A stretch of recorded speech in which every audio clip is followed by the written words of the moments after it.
Legendary. Welcome to another video, guys. I'm Kris and today we will be looking at my top Hearthstone Nerf predictions after Rise of Shadows.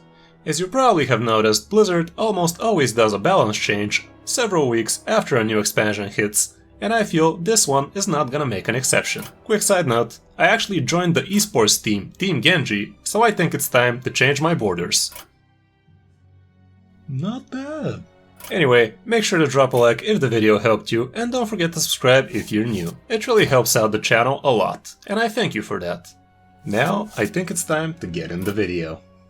The first days of the new meta really felt like Warriorstone, but now things have toned down a bit, and I'm not even sure if Blizzard will touch Warrior on this one. The class still feels a bit too strong in the right hands, but I don't even know what they can nerf to change that. Anyway, the classes I do believe are in danger of nerfs are Druid, Rogue, Mage and Warlock. That being said, I highly advise you not to touch the core cards of the top performing decks right now, because you can never be too sure which one is gonna bite the hammer, but I will do my best to narrow it down to a few cards each. Just remember, for those who might have forgotten, when Blizzard nerfs a card, you get to disenchant the card for its full dust value, for however many copies you own. Now that that's out of the way, let's start off with Druid. Druid has been in the shadows for a while now, since the nerfs of Nourish and Wildgrowth, but the new Year of the Dragon brought it back to the top again, with Token Druid. We have seen this archetype for several seasons in the past, but it's back stronger than ever. Without cards like Psychic Scream and strong early game taunts, now this deck is flourishing like a forest in the spring. Speaking of forests, here are two cards that I think are in danger of nerfs. Solo the Forest and Forest Aid. See what I did there? Yeah.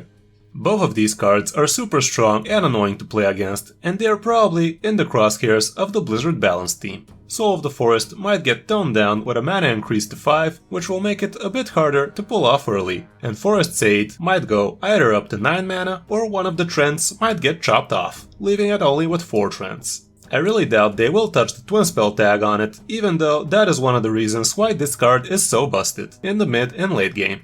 Being able to summon 5 trends for 4 turns in a row for only 8 mana each just feels a bit too strong for the token archetype. If they bump the mana, at least they won't be able to buff them on turn 10 with Power of the Wild, which is still something. Anyway, if I were you, I'd hold off on dusting those 2 cards and most of the other core cards of Token Druid.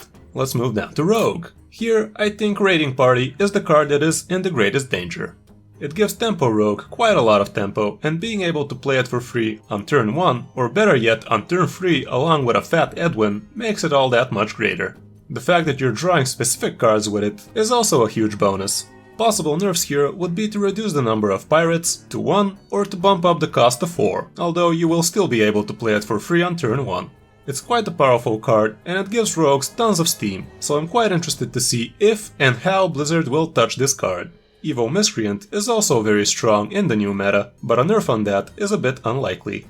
Either way, I think Tempo Rogue is high on the list for possible nerfed cards because it's making way too many people rage. Not me, of course, I'm super chill. My dead? If this, really? God damn you, dude, that was so fucking good. No monitors have been harmed in the making of this video. My monitors were gonna get wasted. That would have been funny.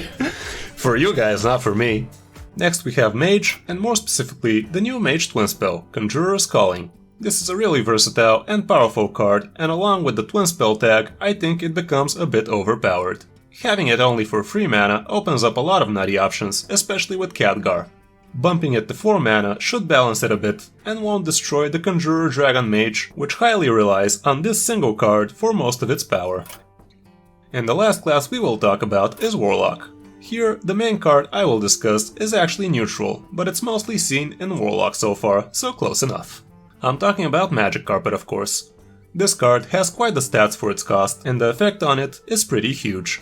Having 6 health on a 3 mana minion is way over the usual stats we're used to seeing on turn 3, and the effect it has virtually makes it into a taunt. Anyway, I wouldn't be surprised if this card goes down to 5 or maybe even 4 health, and it will still see a lot of play. Bumping it to 4 mana is also a possibility, but I think that would be a bit too much. The other real Warlock card I think might be in danger of nerfs is Darkest Hour. This card started seeing a lot of play in Wild, and Blizzard might take this opportunity to somewhat please the Wild players. I really have no idea how they can nerf it though, so maybe the card that will get nerfed is Rofam's Scheme, or maybe even the now wild card, Bloodbloom. But in the end of the day, only Blizzard knows what they're up to. And that about wraps it up for this video, guys. I hope this helps you make better decisions about your collection and maybe even get some sweet extra dust. Thanks for watching, I'm Kris05, and I'll see you in my next video.